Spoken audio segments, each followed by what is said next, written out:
welcome to this keynote, this invited keynote, where we will listen to Professor Ola Erstad from the University of Oslo and the Department of Education at that university, one of the larger departments of education in the Nordic countries.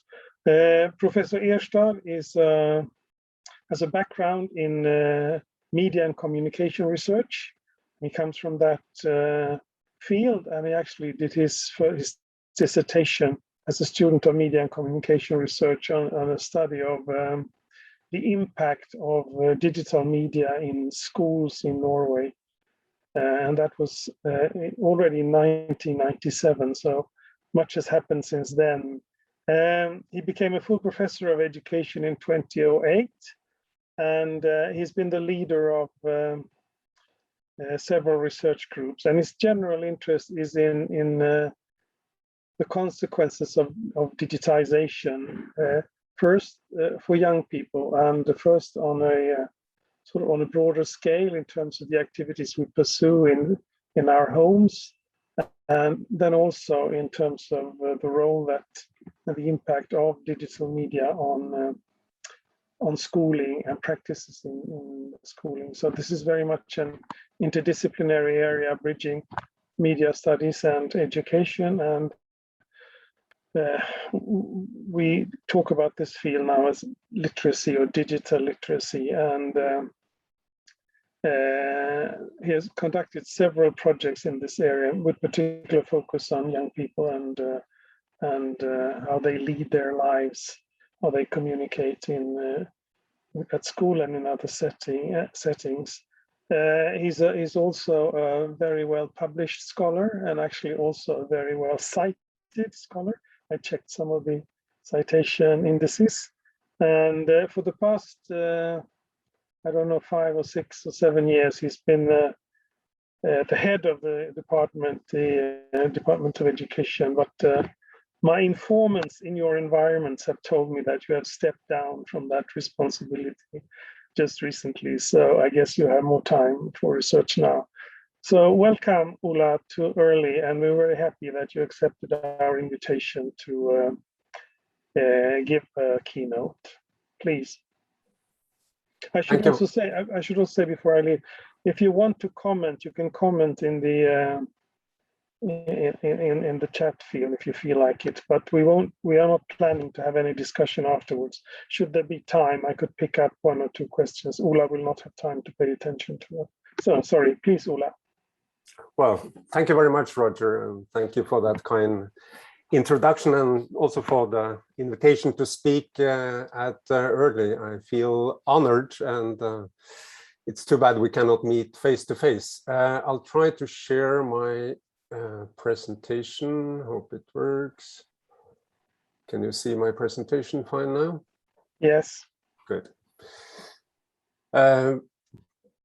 Okay, so the title of this presentation links to work that we've done at the Department of Education in Oslo during the last decade, mostly before I became head of the department, but I'm going back to many of these issues now.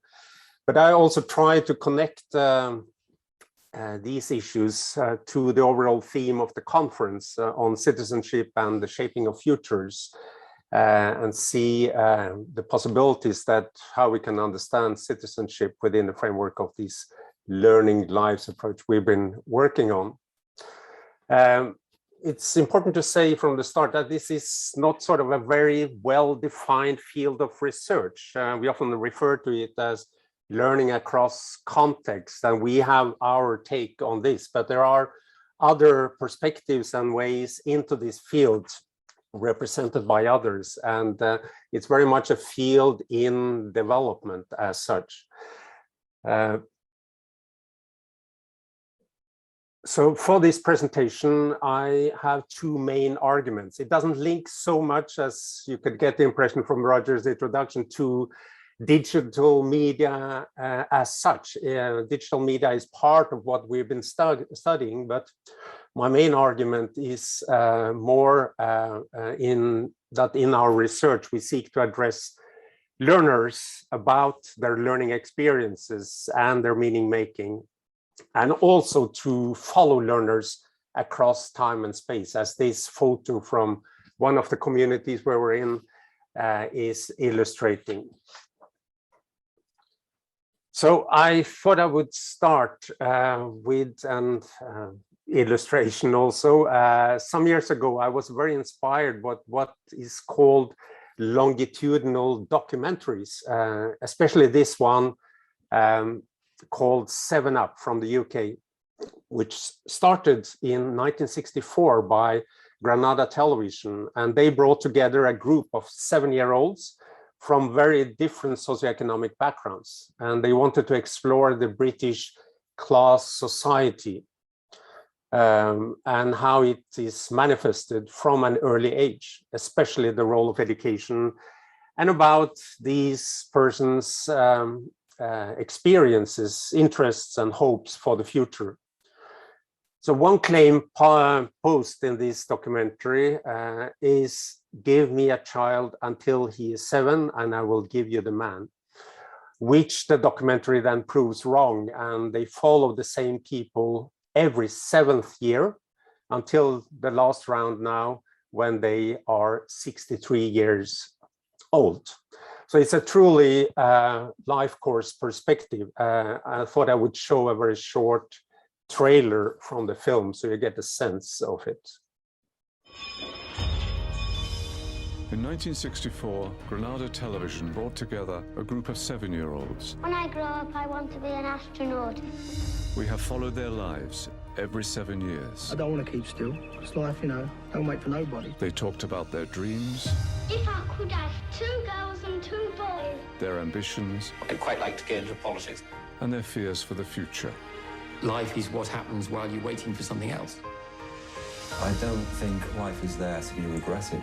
You've got to make the most of it while you've got it. That's how you become the person you are. It's a picture of how any person, how they change. Give me a child until he is 7, and I will give you the man. So it's interesting how this documentary unfolds their lives. And there are similar documentaries in other countries also, like Sweden and in Germany, in Russia, in South Africa. And in these documentaries, we see how lives unfold over time and the circumstances that make an impact on their life and the learning trajectories and the different learning evolvement over time. Of course, there are few longitudinal educational studies like this, but we have some panel studies like the NEP study in Germany, National Educational Panel Study, the Life Patterns Research program in Australia. And we had some examples within literacy research in the book Learning and Literacy Over Time, where researchers go back to the informants they had 20 years earlier to see what has happened in the meantime and where they are now in their learning trajectories. And also within gender studies, we have examples from Norway, Australia, and other places where they try to follow learners over time. So this is very much on the interrelationship between epistemic and ontological principles of learning. So studying both how you learn and how you change as a person in the flow of your life over time. Recently, there has also been a renewed interest in informal learning and trying to contest some of the taken for granted understanding of what is formal learning, what is non-formal, organized activities outside of school, and what is informal learning. Often also related to digital technologies and the developments within digital technologies. So informal learning is often connected to anywhere, anytime kind of learning, and often very naive kind of conceptions of what learning then is. So it's much more of everyday practices instead of going in deep to see what aspects of informal learning we are talking about. And often this refers to more self-directed learning than in school, where the curriculum defines many of the activities and the content of learning. So many have also tried then to context or challenge sort of what counts as learning and what learning counts as. Judith Green and Alan Luke has tried in the review of research of education in 2006. So trying to challenge some of the conceptions of learning beyond sort of just schools and classrooms. So in these presentations, I have three main sections, one on the theoretical explorations and one on trying to present some examples of ways of studying learning lives, and then link this to lived citizenship and the concept of future making that we have been using, and some of the implications of this. So the first section, I would say we will be placing us within the field of culture and mind and ways of studying practices, which you can find in different theoretical perspectives.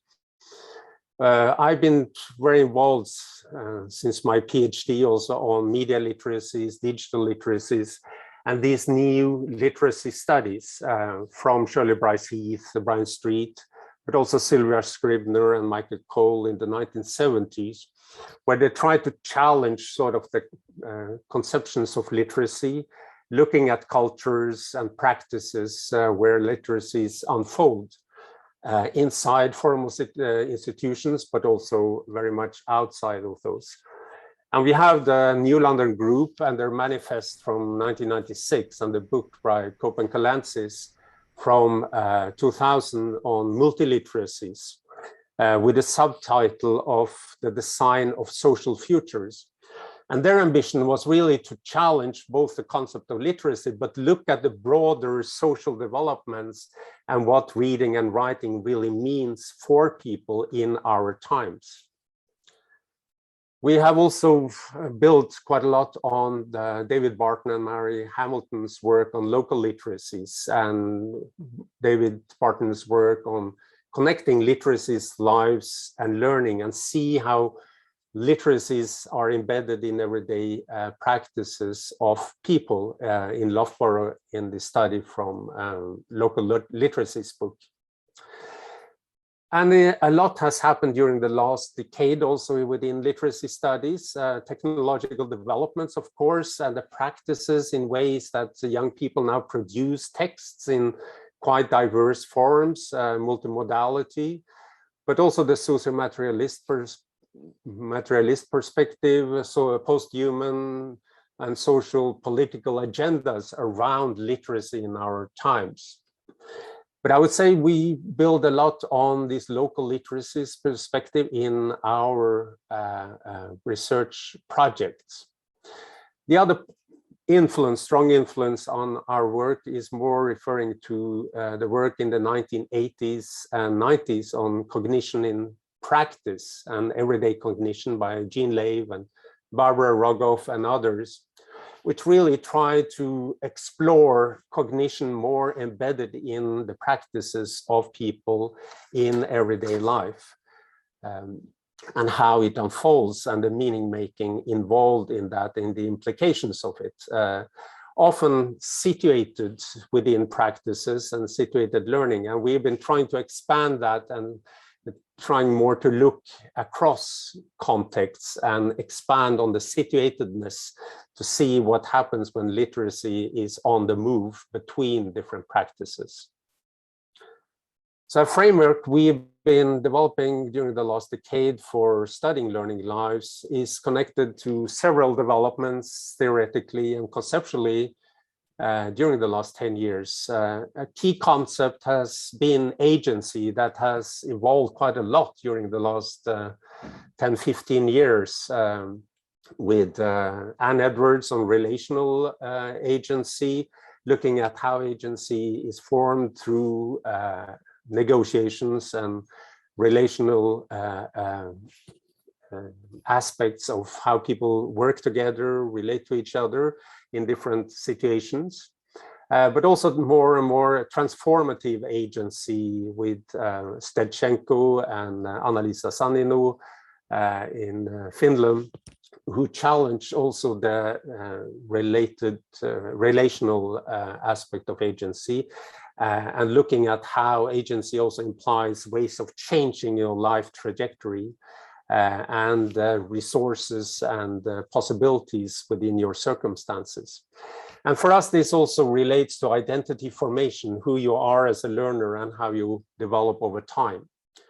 The other is around conceptions of space, place, and context, which many have written about. Many talk about this spatial turn within different scientific fields. And Kevin Leander has written about spatial literacies and the ways we conceptualize space and context in our studies of literacy. Michael Cole wrote about this and the concept of context, not in the Bronfenbrenner understanding of concentric circles around the individual, but context much more as weaving of context, as he explains it, as embedded in the way we act on our environment and relate to people and objects and resources in our the situations we are. And Van Oors, who's talking about contextualization as a process. So context is much more understood as embedded in our practices and the activities we're involved in. And then space relates also to studies of time, and Jay Lemke's concept of time scales, and different people who's written also about chronotopes and the space-time relationships and the way we study people in their practices. So we've been also trying to look at short time scales of a school hour, but also of a week, a month, and up to 2 years for some of the people involved in our research, and how these different timescales interrelate.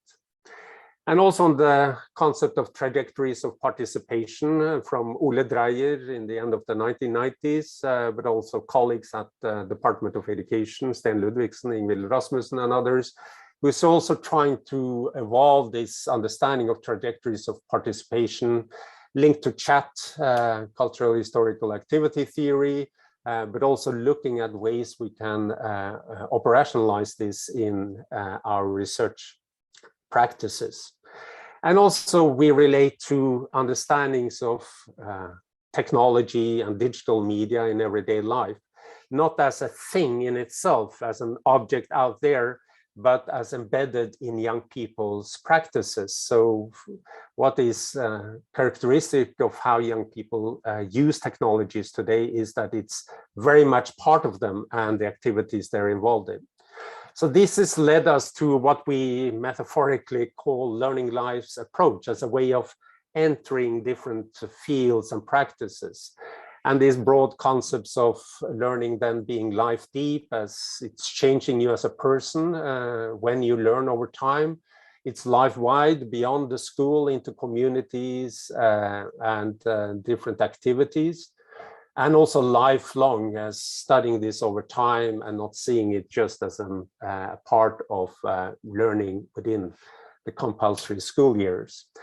But then we try to apply this into specific situations and areas of practices. So we, in our research, has been studying people and following them closely, shadowing them sort of over longer time periods, and writing up these narratives of learning trajectories for specific learners. We've been looking at everyday and academic scientific experiences inside and outside of schools and these border crossings, but also on future makings and how young people think about themselves as learners today and into the future. So I would emphasize mostly the first part of this on the narratives of learning trajectories. So studying learning lives, we've entered different kinds of practices. So within schools, we've been in different subjects and see how science education, mother tongue education, math, and so forth, are very different practices also within school. And of course, within school, there are informal learning practices with friends during recess and so forth. So trying to look at these practices within school, but also then outside of school, within sports, community centers, at home, and so forth. And for each of these practices, we look at the activities involved and the structures involved in these practices, the mediational means they have in these practices, the resources available, technology, and books, and other kind of resources, what the practices are all about, the content of them, and if you're alone or you're a part of a bigger group, a collective practice, and sort of the object orientation of these activities and practices and the outcome of them. So we have had two relevant projects for this presentation. One was about 10 years ago, called Local Literacies and Community Spaces, investigating transitions and transfers in the learning lives of Groruddalen, a community in the eastern part of Oslo, with a lot of multicultural ethnic communities, where we followed 60 informants in total in 3 age groups, 20 informants and their families in each. So one was related to preschoolers starting first grade at school, what that transition implies. The other one was from 10th grade to upper secondary school. And the third age group was from end of upper secondary school, when they're 18, 19-year-olds, into a gap year, higher education, military service, and so forth. So we had a vertical axis for each of these informants at different age groups. So these critical moments of transitions within the school system, from preschool to starting school, what starting school implies, 10th grade to upper secondary school, and so forth. And also the more horizontal axis of following learners, starting from school in classrooms, spending time there, and then following some of these learners into their community and their everyday practices. And the second project, called Knowledge in Motion, across context of learning, investigating knowledge practices in and out of school, which ended in 2016, where we have one book in Norwegian. The other project we've published more in English books, but we've published several articles from this project also in English. So here we followed 100 students in 2 schools through their lower secondary school, so about 2.5 years, both within school in diverse subjects.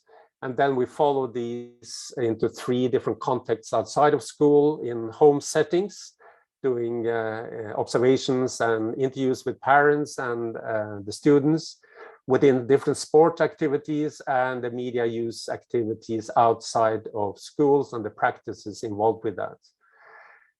So methodological issues, I could have a keynote just about these things, but I just wanted to refer to ethnography as sort of a way into this, as a logic of inquiry, as Judith Green refers to in her work on interactional ethnography, as entering a field and understanding people within their circumstances more broadly, but not ethnography in a social anthropological sense of being within the community over longer time periods.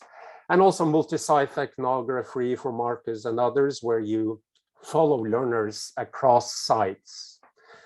And we've used traditional methods, especially on interviews over time. So we've done scheduled interviews 3 to 4 times with all informants on specific times during 1 to 2 years, and added on with observation, field notes, and survey. But of course, we kind of follow learners 24/7 as part of this kind of research. So we tried 10 years ago to apply to the Agency for research ethics in Norway, and we did not get an acceptance to use GPS technology and other ways of using technology to follow learners. That's another situation now. But then we used and asked informants to take photos of their room, their environment, specific places in their community that had specific significance for them, and write short explanations about this, to write diaries throughout the week for all informants, and also to map movements around the community, as some of the photos to the right here are showing.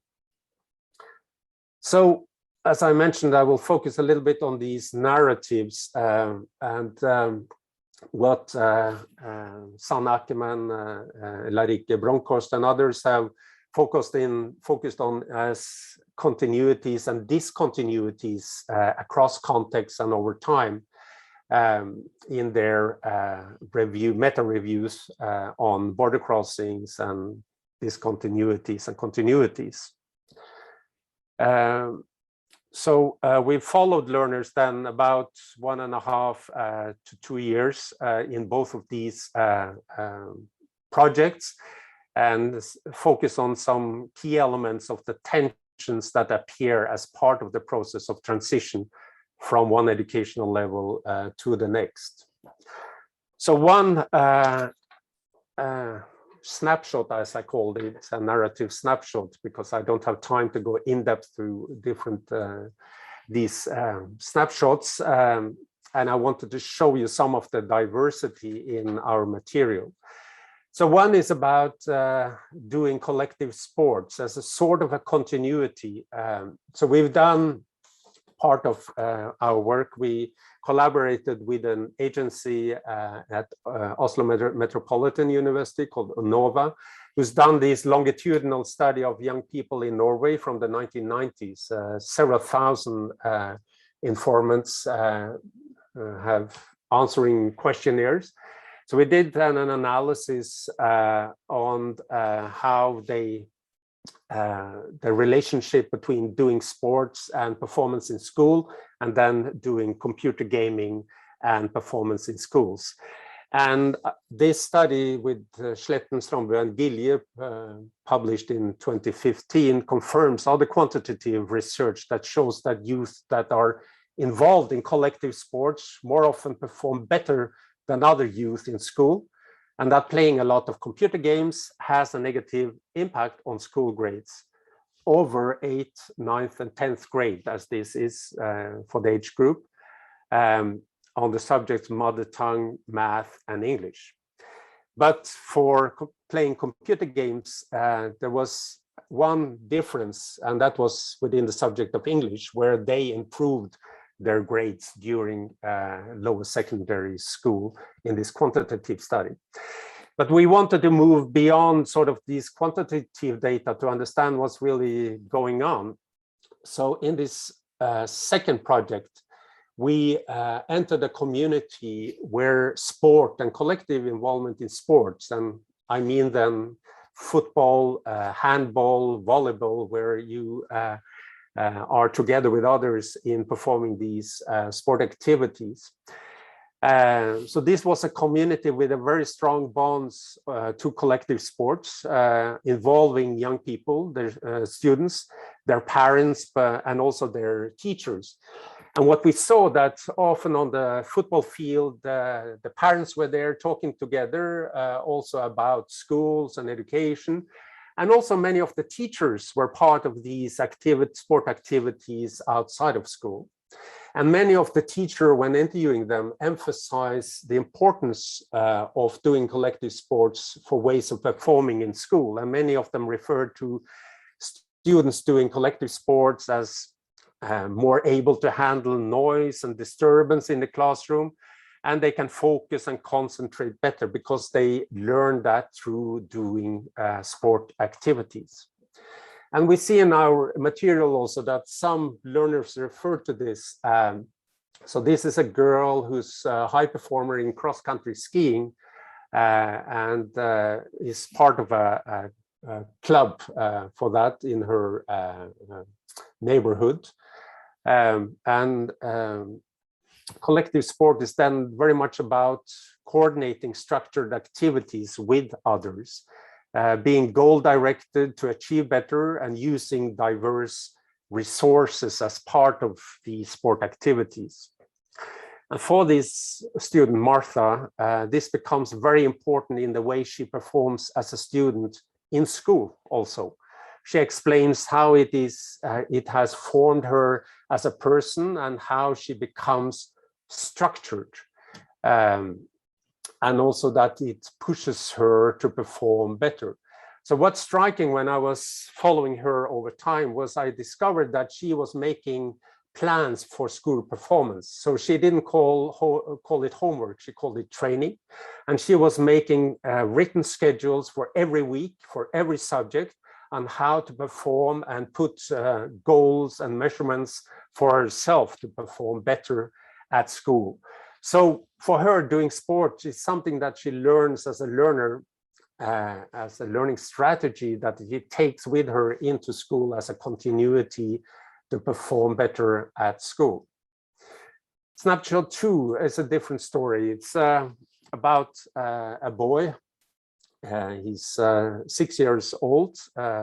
So this is a literacy practice across preschool and home.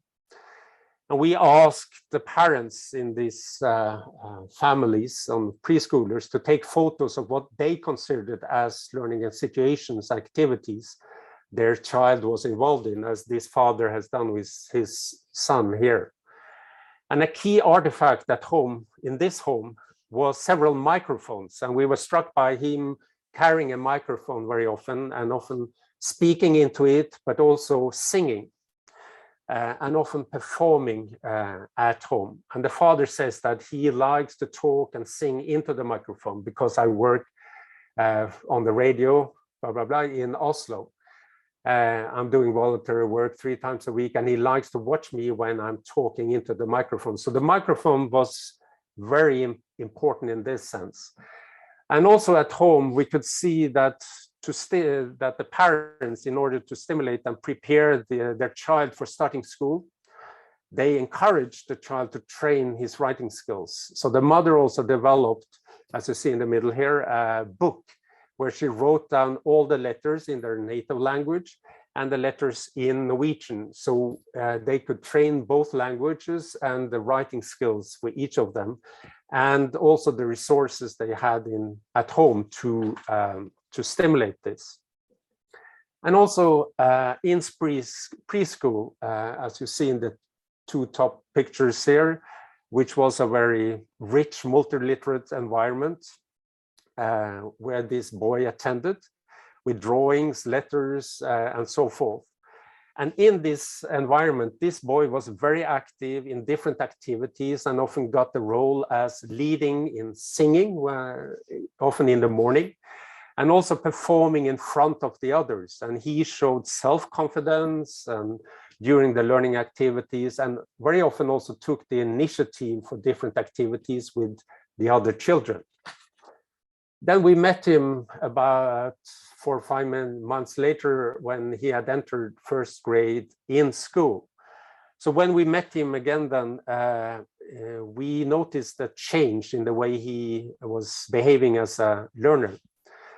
So this school was involved in an intervention program on early literacy learning, which meant that they moved between workstations. They worked for 10 to 11 minutes at one workstation. Then the teacher told everybody to stop while they're doing what they were doing, stand up, and then move to the next workstation, training on different activities of writing letters using computers, but also using their hands on paper. And they were supposed to stop their activities, even if they were in the middle of something they were very involved in. And for this specific child, this was a very demotivating and frustrating activity of being part of. And he became very withdrawn and showed no initiative over time. And the teacher, we discovered, had no information about how the boys had performed and his experiences as a learner from kindergarten and preschool. And she was concerned why he was so quiet during these activities. So this was a sort of a discontinuity where sort of his engagement in literacy practices stopped and became more related to what the teacher told them to do, and very structured activity in comparison to the preschool, where this was made much more play activity. And that was a bit disengaging for this child. And the third snapshot I'm shortly mentioning is two girls and tensions during transitions. And they are both in 10th grade, and Lian has sort of a new direction of her trajectory, while Amirta has an alternative trajectory over time. So they're both in the same class and show different orientations and experiences through this time period. So we follow them from about January, February until the end of 10th grade, and then again on upper secondary school from August until October, November, and looking at these transitions to upper secondary school. So for Lian, with a Vietnamese background, she's very passive and bored in class when we first meet her, sitting in the back of the class, and she shows very little interest in school activities. She has a script from home of sort of climbing the social ladder, which they talk about. And she also refers to her uncle as a boat refugee. And that trajectory and that story in her family is very important. But then educational trajectory becomes sort of very important for her over time, when a boy in her class introduces her to K-pop on YouTube. And this changes her interest, and she gets very fascinated about the whole K-pop culture. And she learns about the K-pop lifestyle, watching YouTube, but she also downloads a Korean language course and starts to learn Korean by herself. And she follows different blogs over time. And she gets more motivated for school because she wants to go into a school where she also can have a Korean language course. And she needs to get the better grades to get into that school. So she puts new ambitions for herself.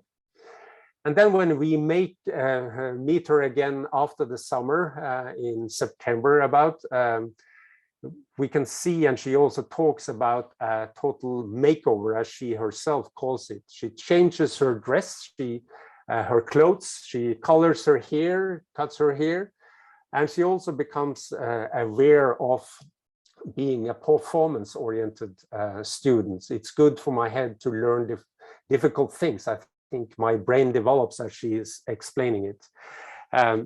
So she becomes more self-confident and develop a trajectory of self-confidence over time. And when we end in the last interview with her, she has plans to move to South Korea to study at the university there. Then the other girl, Amirta, with a Tamil background, she is much more active in class when we first meet her. Very talented chess player, high expertise in chess playing. She explains how she reads books. She takes photo of her chess books. I'm very proud of them. And also competing in tournaments. Her father is very important in her chess playing activities and enrolls her in the chess club.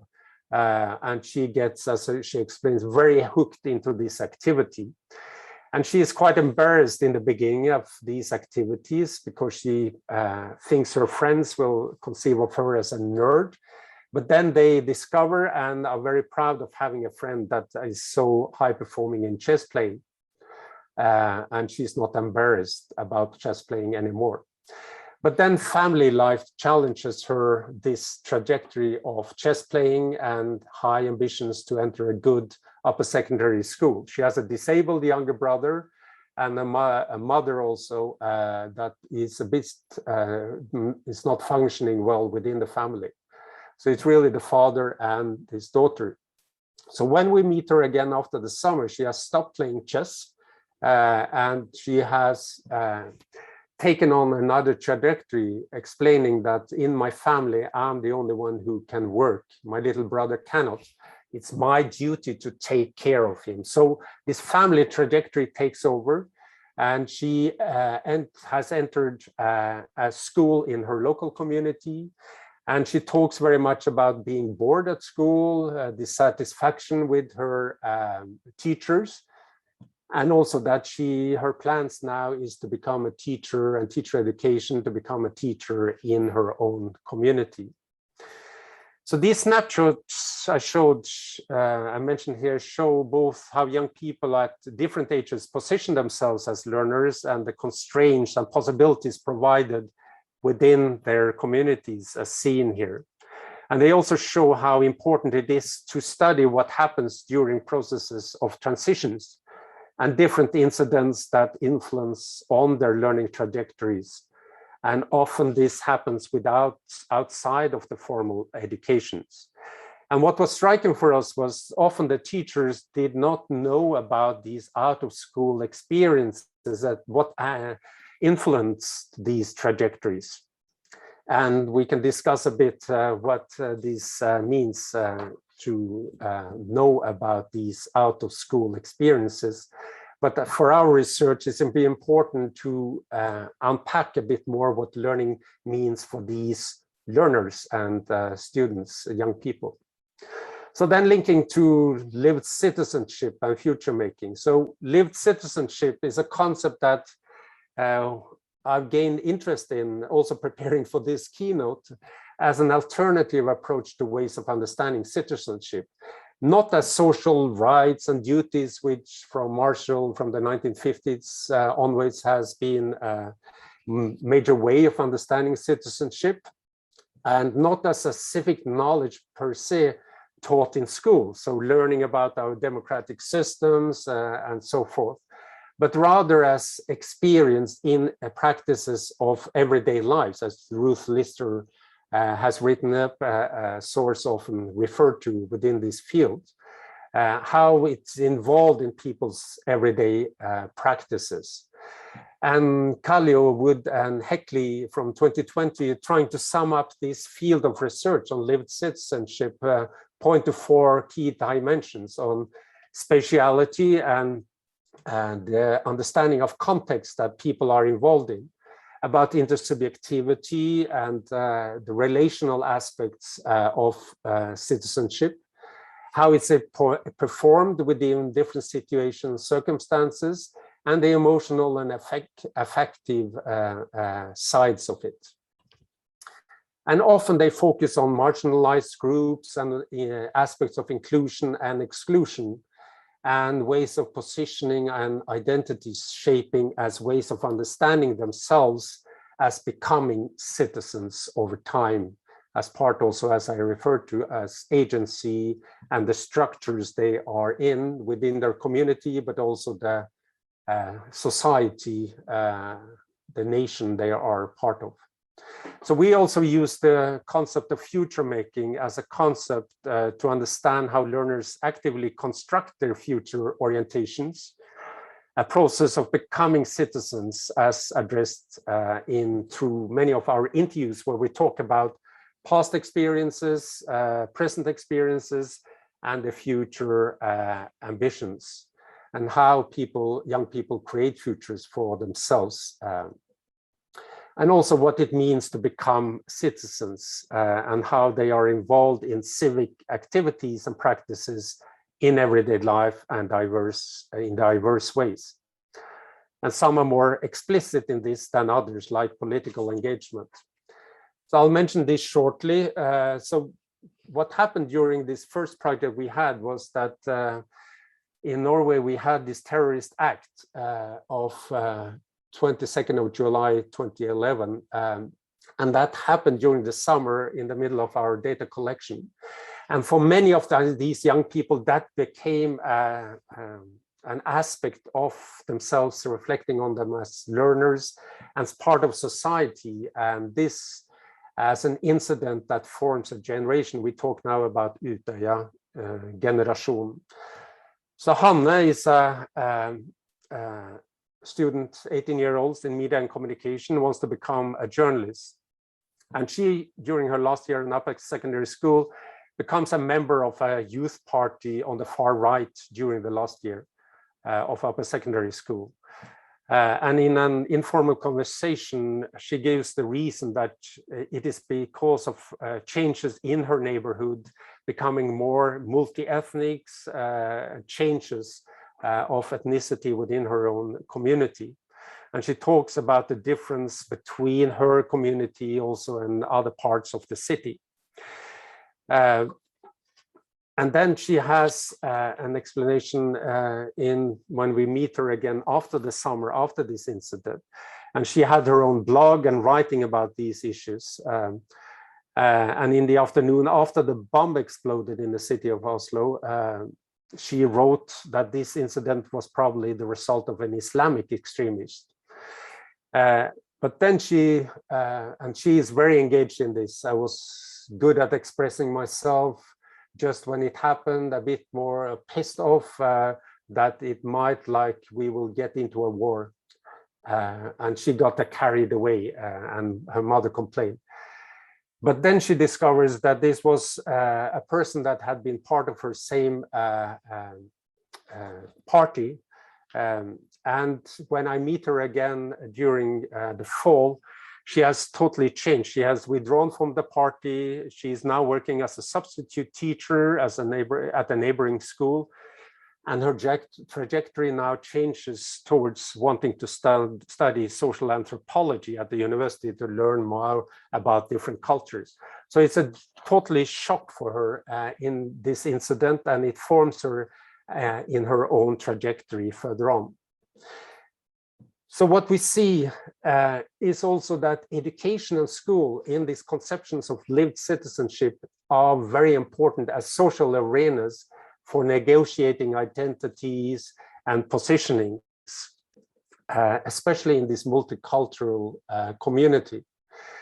And we see this coming up in the diverse subjects and activities at schools, both as civic education, as school subject, as I mentioned, which many of the students find quite boring and doesn't relate to their own citizenship issues. We see it as part of classroom interaction in diverse subjects, and also as part of religion, this subject in school called religion, philosophy of life, and ethics. And these moral issues and ethical issues is something they are very engaged in. So this is one extract from one girl, 18-year-old in social studies. And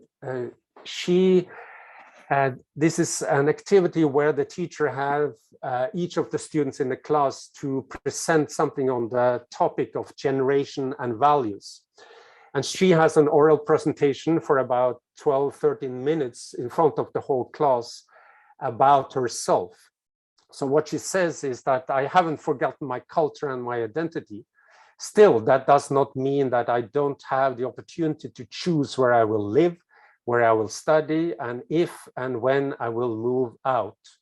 But if I choose another way than the way my parents have thought for me, that does not mean that I will reject their culture, which is also a part of my culture, but a mixed one. And she goes on elaborating on this. So this space within mother tongue or social studies in school gives her a space to really have a negotiation about her identities and future selves within the Norwegian society and her background ethnically, and her breaking off from her parents' values. And this creates a lot of debate within the classroom, and other students join in this activity.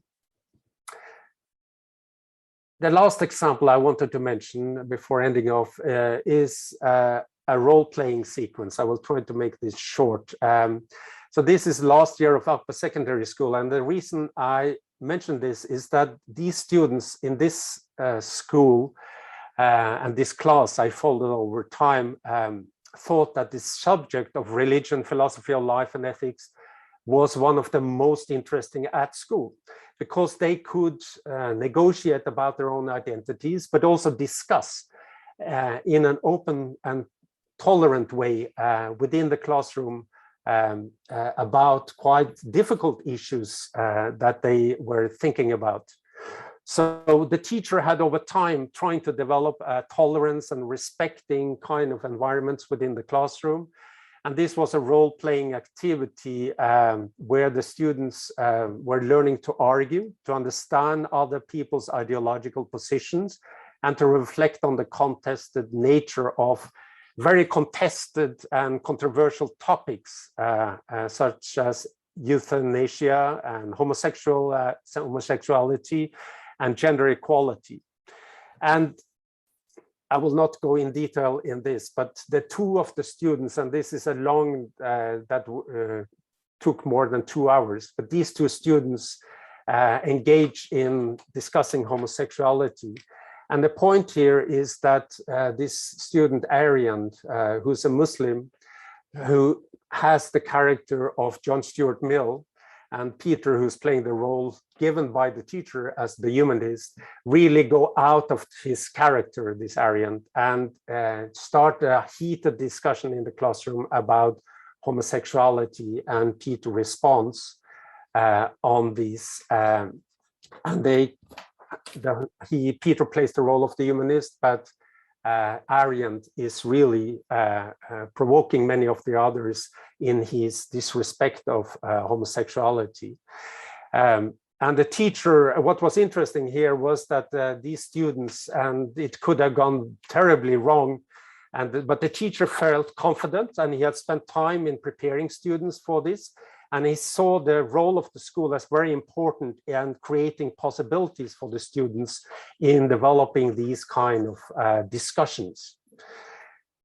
So I'm trying to end up now as the time is running. So these snapshots illustrate the importance of understanding how literacy practices evolve across time and space, like the boy entering first grade, the importance of following learners across phases of transition, because these transitions are really, for many of these students, an important phase in their lives as learners, as discontinuities and continuities, and agency as both reflective on themselves as learners and also transformative in the direction of their lives as learners inside and outside of school. And also that school is a very important social space for negotiating identities and citizenship for them as learners.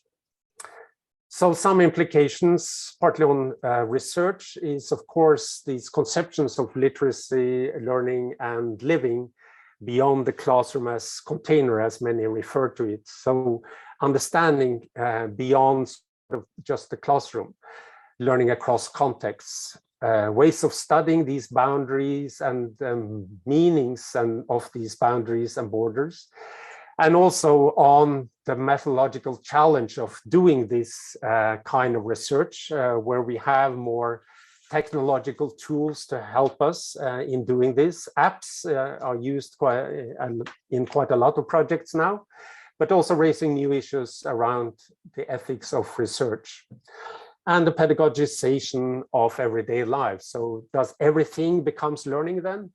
And what could qualify in our understanding of what's relevant for formal education and classroom activities, referring to outside of school kind of activities? And then the last slides here, Roger.